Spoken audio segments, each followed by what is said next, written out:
My name is Mark Allen, and today I will be talking about the differences between Athenian democracy, which was the democracy of the ancient Greeks, and American democracy, which is the democracy that we still uphold today. In the introduction to this topic, democracy is a staple of American politics and has been since we founded the Constitution. But democracy itself was not a new concept, as it goes back to the 5th century BC. The early framers of the American Constitution were influenced heavily by ancient democracy. However, the democracy we use was different from the democracy of the ancient Greeks. Paul Cartledge, a professor who writes for the BBC, said that the differences can be organized into 3 separate categories: scale of a democracy, participation of a democracy, and the eligibility of the voters in that democracy. Keith Noonan, a writer for The Classroom who is a professor of history, considers Greece to be the birthplace of democracy.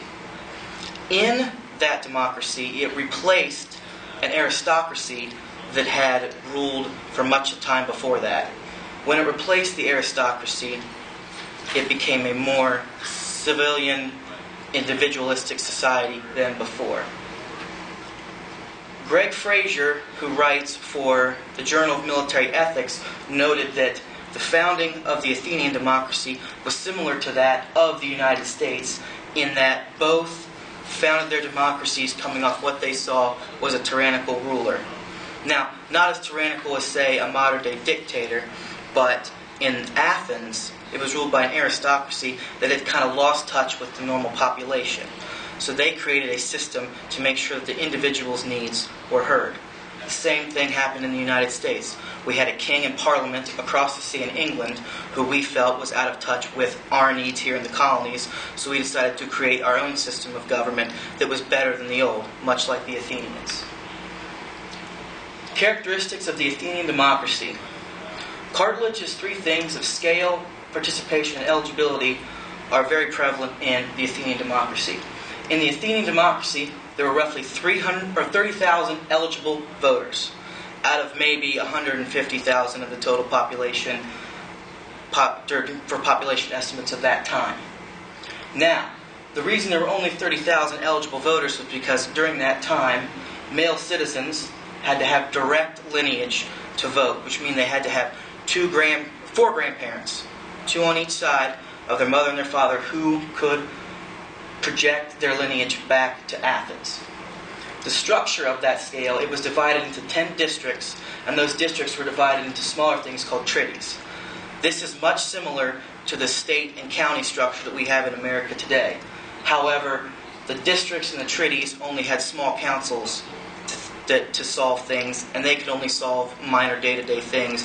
They did not have near the autonomy that states and counties have today to govern themselves. The participation rate of that democracy was also smaller than the democracy we have today. Only about 6,000 participants would participate in the popular assembly, which was where everybody gathered to make official government ideas. And each representative there got 1 vote. So no matter who showed up, if only 4 people showed up, those 4 people decided how the entire government for the entire land was going to work. Now, also going off of eligibility, they had to be male citizens of direct lineage because women were not allowed to vote. Women could not participate in government. But if you were an immigrant, a slave, or had mixed heritage, you were also not allowed to participate in this democracy. The characteristics of the American democracy are similar but different, a little bit different. In the past election, we had a roughly 120 million voter turnout, which is massive compared to only 30,000 of eligible voters in Athens. The structure of our democracy is similar. We have 50 states, which are divided into counties. Those 50 states have their own governments and can make their own laws on certain issues, as well as the counties can make certain laws and certain ordinances where they see fit. The districts and the trities of the Athenian democracy could not do that.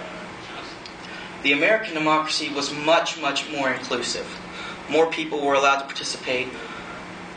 More people were allowed to vote. And we elect government representatives to represent us. We don't vote, whereas the normal Athenian male citizen would vote on issues In the United States, we elect government officials at the state, national, and local level who help make ideas for us. Now, we do get to vote on some things. Every election, there's a few issues that are up for debate, whether it's in your local town, county, or state, where you can vote. And if those issues pass, they then become state or local law.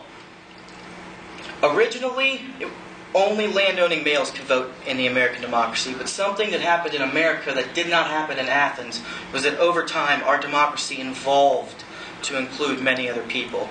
The Athenian democracy was really rigid. It didn't really change its rules, it stayed true. Our democracy has evolved from originally landowning males to now all citizens over 18 are eligible to participate in elections for president, governor, senator, representative, and any election that we have on election day. In conclusion, the main difference was the representative versus direct democracy. We elect representatives for us. They voted on things directly. The U.S. also had a broader and higher participation rate in our democracy than the Athenians. Our democracy is just bigger. It's more wide-reaching.